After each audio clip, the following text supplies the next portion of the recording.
What's up, everybody? Justin from Utah Airguns. Today we're going to do a little review of the FX Dynamic.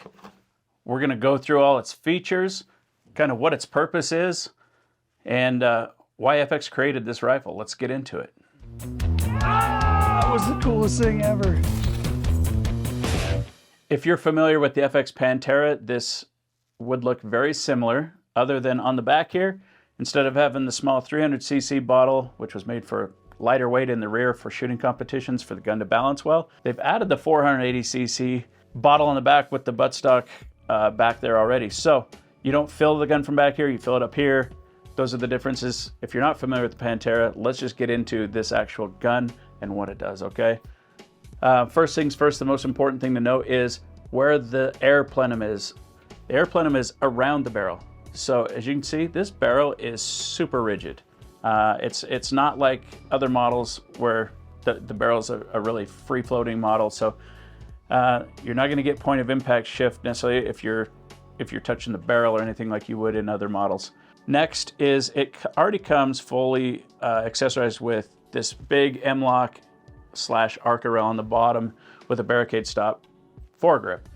That works really well for, in competition where you're on barricades or other sort of things, but also in hunting situations where you're running a bipod or a tripod. This works really well. Next, we're going to talk about the power levels. This creates a tremendous amount of power in this platform, and it's very efficient because of the valve technology in this gun. It's also fully adjustable, just like every other FX airgun you've ever seen. Triggers adjustable, regulators adjustable, hammer tension is adjustable. So all that is externally adjustable, super easy to do.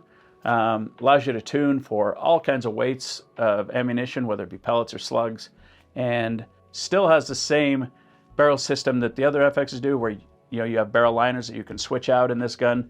You can still do all that. This gun is a dedicated caliber though, so it's not a switch caliber like some of the other FX guns you've seen in the past.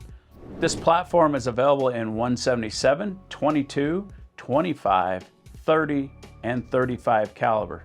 The trigger on this gun is still everything you could expect from an FX rifle. Very clean, very light trigger system, fully adjustable. So let's give you a look at the other side of the rifle.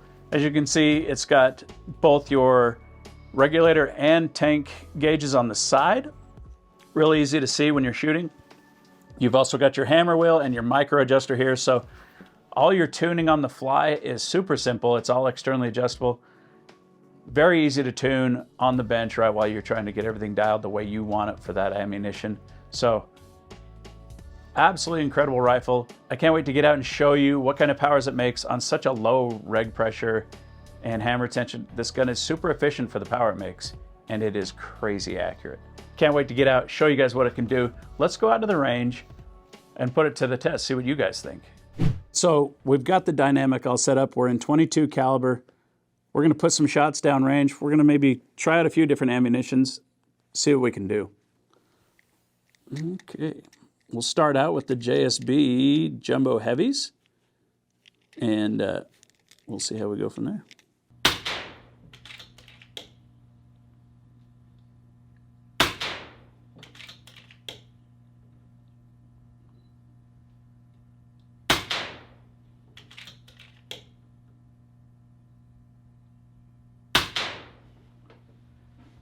All right, so that's the 18 grain JSBs going 875-ish, some average. So let's try some others real quick.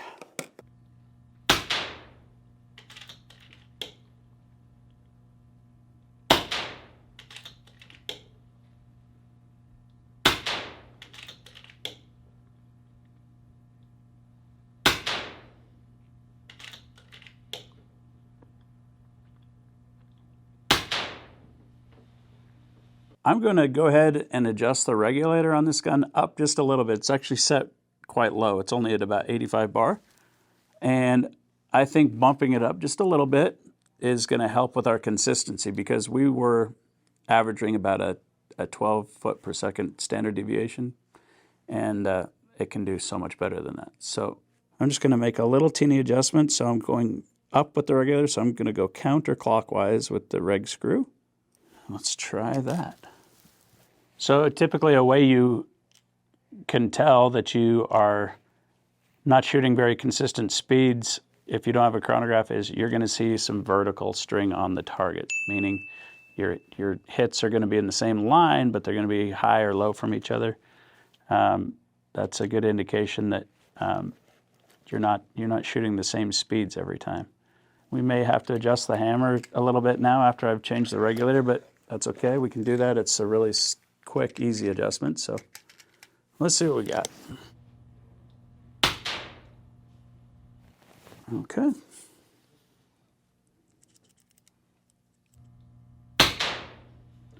Now we're talking. Now we're talking.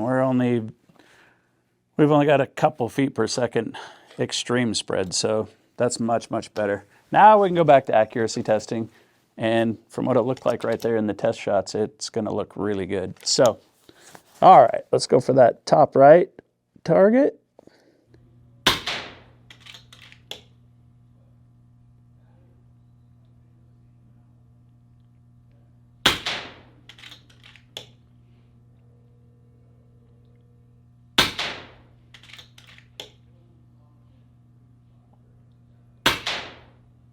Yeah. Much, but we had a little drop on that last one, but I think that was a pellet, not the gun. So, but it's I mean, it's one hole.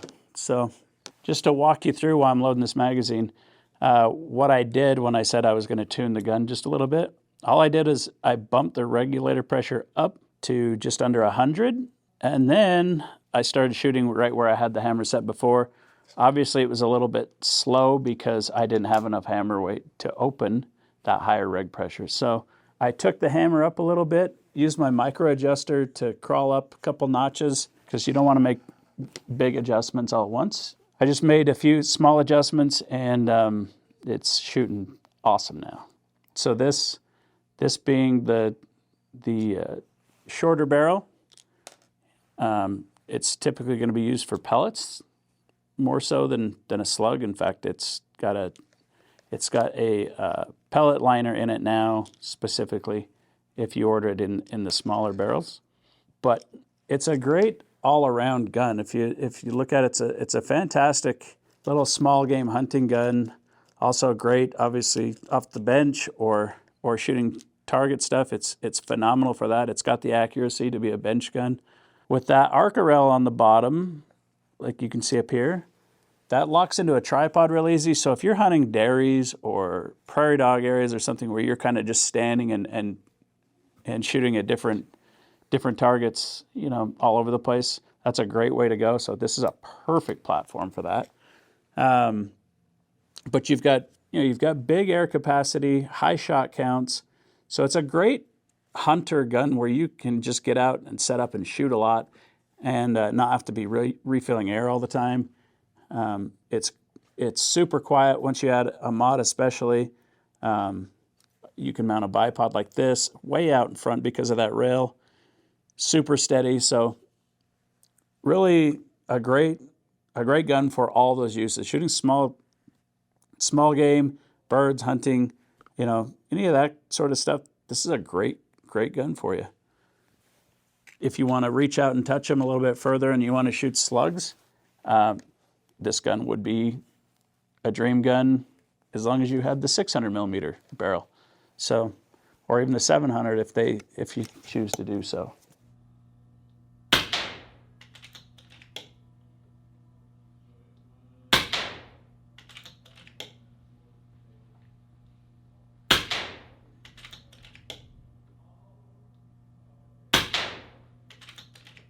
Okay. These particular pellets might not like going that fast. It's not quite as accurate. Still pretty good, but I think it could do better. Let me try just turning this down one notch and seeing if these H&Ns like a little bit slower speed. A lot of pellets do. So let me try this again. I'll shoot at the rat eyeball over there. Okay.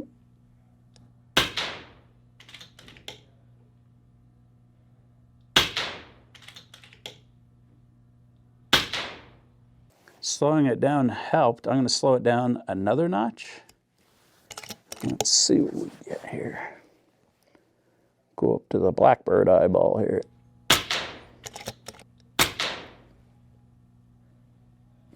Yeah, slowing those down increased accuracy tremendously. Good experiment to try because not every pellet likes the same speed or the same barrels or anything else. You really gotta, try them all. Shoot different speeds if you really want to get the most out of your rifle.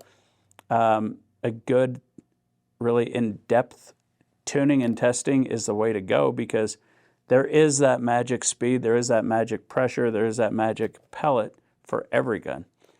And it takes a little bit of time to tune in and find that, but you can extract the best accuracy out of your gun with any air gun if you're going through that extensive process of really finding out what the best tune is, the best setup for it. Good news is most of FX guns, you don't really have to do that. With most things, you can throw pellets in it and shoot it, and it's just accurate. Obviously, these pellets shot considerably different than these two. Not a big deal, but it's worth testing and trying out. So we'll pull the card in, see what you guys think real quick. All right. So let me explain. First shot out of the gun, right there. That's when I read that the gun was shooting very slow. So we made an adjustment, turned the power up a little bit. This was your JSB Jumbo Heavies. This is about 8 shots, I would say. Very, very tight group. We jumped over to the JTS. We shot that. Still a really good group. Had a little bit of vertical stringing, so that's when I explained I was going to retune the gun a little bit to really get that consistency better. We went up, shot those targets here, and as you can see, extremely accurate. Next, went over to the H&Ns. They were shooting a little bit wild. Not terrible. Got a pretty good group going on there, but we have this guy over here that we would want to eliminate. I slowed the gun down just a touch, about 20 feet per second, and I moved over here, and it started just punching really good holes. So all in all, really accurate with any of those ammunitions. Looks like JSB was probably the tightest in that comparison. All of those shot almost the same as far as velocity went until I slowed the H&N down. So we were shooting about 920 on that whole shot string, if I recall. Hope that was helpful. Hope you got some interest in the FX Dynamic now. My overall take on the Dynamic is it is a fantastic all-around gun. It can be very, very competitive in a bench rest competition, and it can also be extremely competitive in a precision contest like PRS or NRL style, and it can be an absolute killer out on the farm or out shooting prairie dogs. It's a fantastic platform for all of that.